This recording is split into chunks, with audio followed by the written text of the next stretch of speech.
Hey y'all, welcome to my table 3. If you're new here and joining me for this candy Christmas collaboration, my name is Carrie. Thanks so much for stopping by. Today I am joining in the candy Christmas collaboration from Mountain Grandma and Yogi Hollow Farms. I am thrilled to be a part of this collaboration. It is my first year, but since I love Christmas candy, and you guys may have seen that I was kind of absent in November. I was so busy I did not get to record any November videos. I had to jump in and do a candy video for you guys today. And today I'm going to be sharing one called White Chocolate Peppermint Drops, which is basically a meringue candy that is super simple. It just has a few ingredients and it's very easy to put together and make really quick. I actually have them back there already. They are drying, but we're going to jump in first, go backwards a little bit, and I'm going to show you exactly how to make them. And at the end, I will show you what they look like when they're done. So let's get started and make our meringue candies. Here is a quick look at the ingredients that we need to make these white chocolate peppermint drops.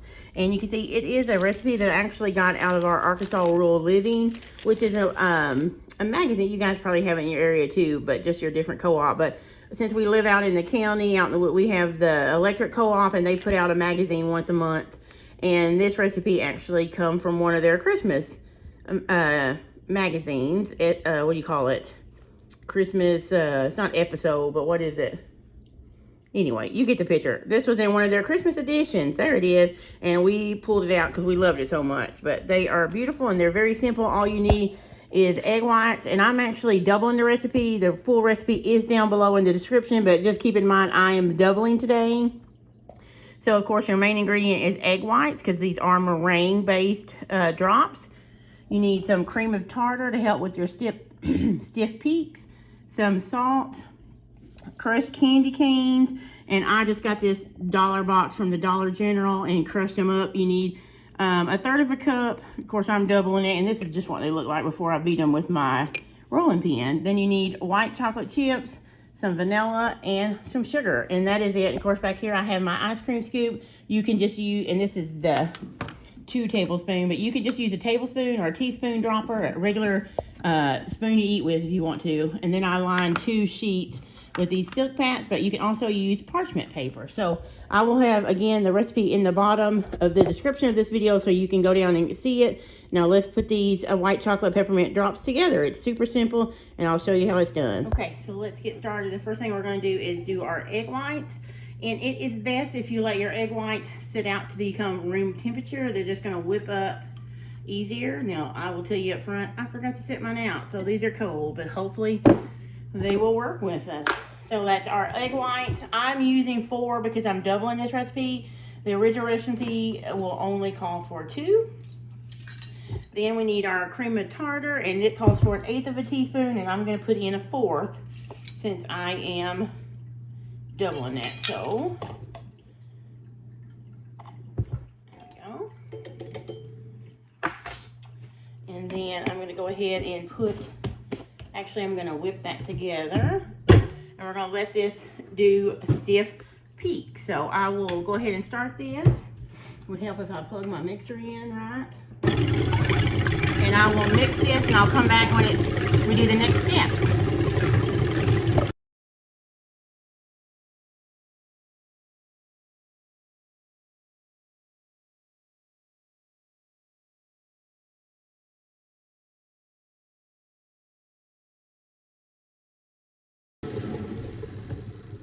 Okay, so you can see there are peaks starting. They are not anything strong and not where they need to be, but we're going to add in our next thing, which is going to be, it calls for 1/8 of a teaspoon of salt.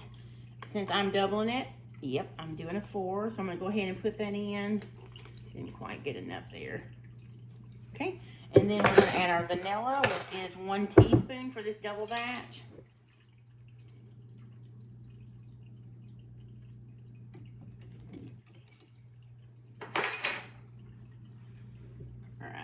And we're going to go ahead and so the next thing is we're going to add our sugar in. It is 3/4 of a cup of sugar. Of course, I'm doubling it, so it will be 1.5 cups. But I'm going to do it, you need to do it a little bit at a time so it does not break your egg whites and they're not grainy. So I'm going to show you how I do it. You're going to add in a couple of tablespoons at a time, or if you're doing the single batch, You can add a tablespoon at a time and just let it beat in between.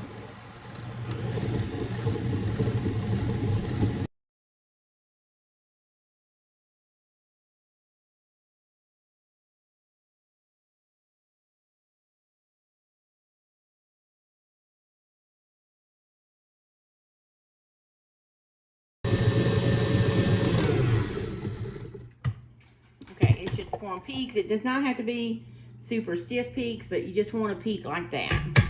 Now we are done. You don't want to overmix your meringues. And at this point, you can try it to make sure it is sweet enough, which it definitely should be, because even when I do the single batch, it is enough. So there's that. And the next thing we're going to do, I'm going to take it off so you can watch me mix in everything else.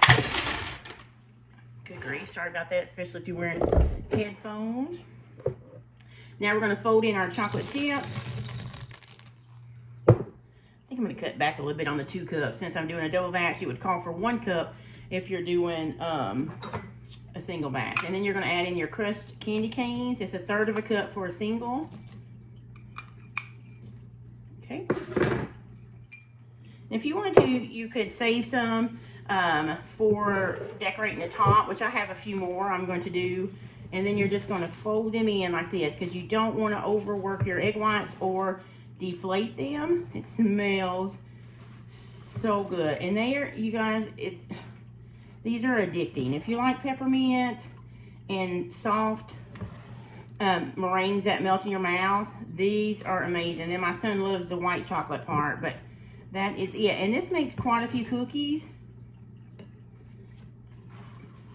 And remember, you need to store them airtight once you get them made, because they need to be, those meringues will go soft on you. And yes, the weather may cause issues with these, so try and do them on a sunny day when there's not rain, or it's not super humid, or, you know, rainy and overcast, because just like Divinity or any other meringue style cookie or candy, that will definitely have a say in it. Okay, so my oven is actually preheated to 250 degrees, and then I'm going to show you now how I drop these out. I just use this 2 cookie scoop, and I just drop them, and they only need to be about 1 inch apart because they are not going to spread.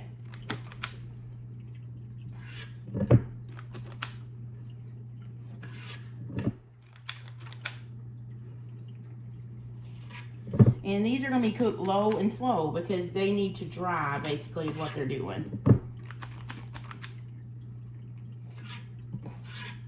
Okay, I'm going to go ahead and get the rest of these 2 trays done. I'll speed it up some so you don't have to watch me do all that in slow-mo, and then I'll show you how I sprinkle a few more candy canes on them.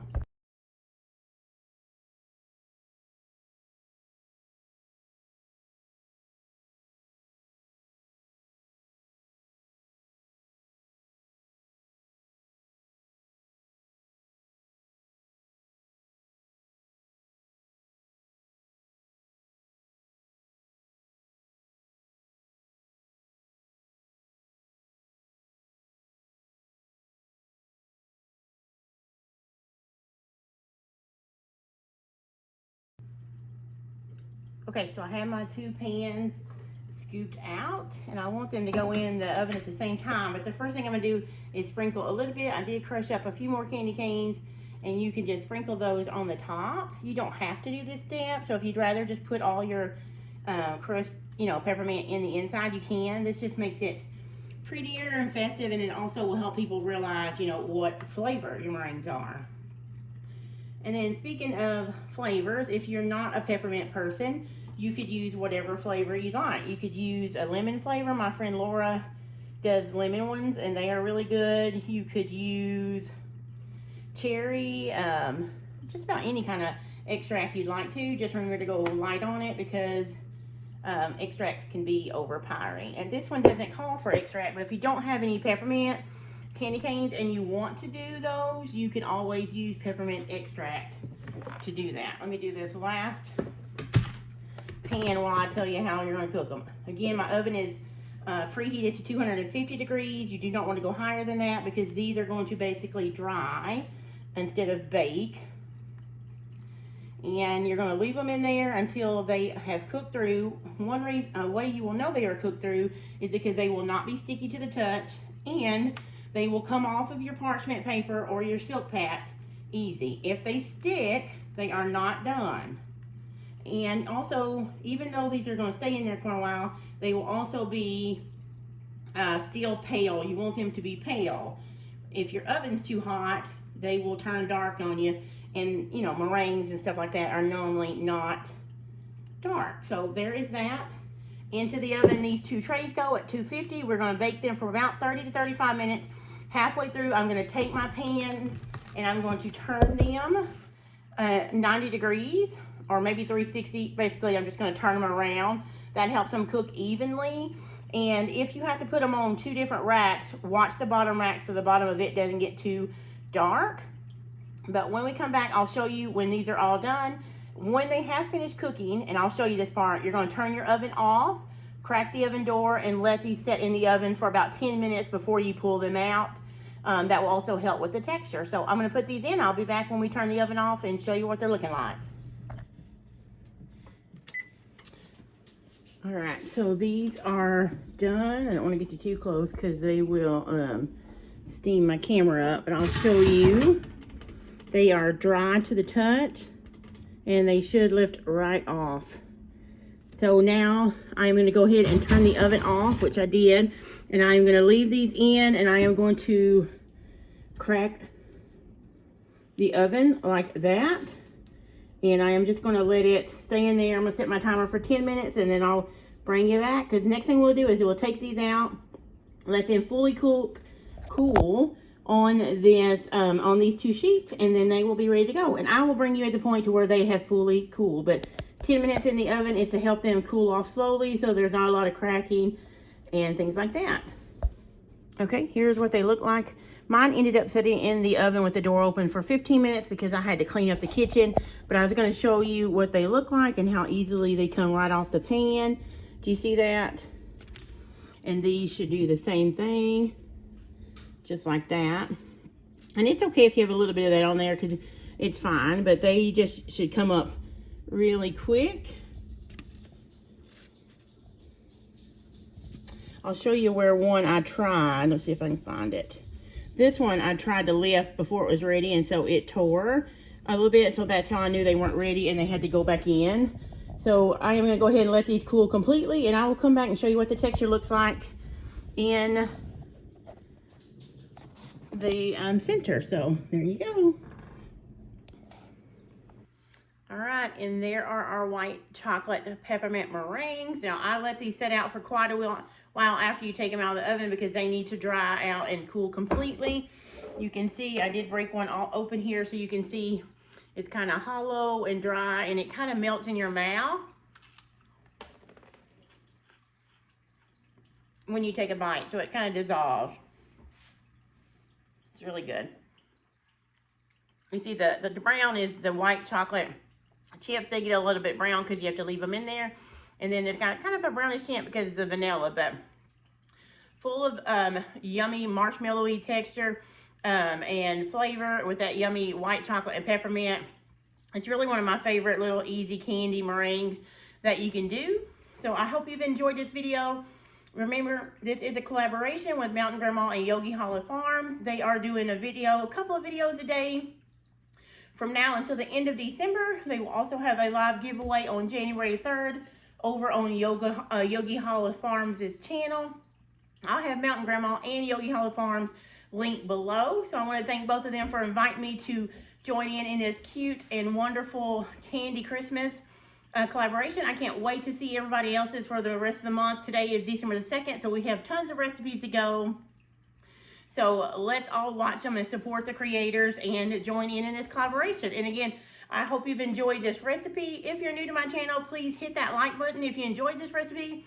If you're new and haven't subscribed and like to see more what I'm doing, go ahead and hit that subscribe button, and I will see you guys on the next video. And I hope you have a great, Merry Candy Christmas.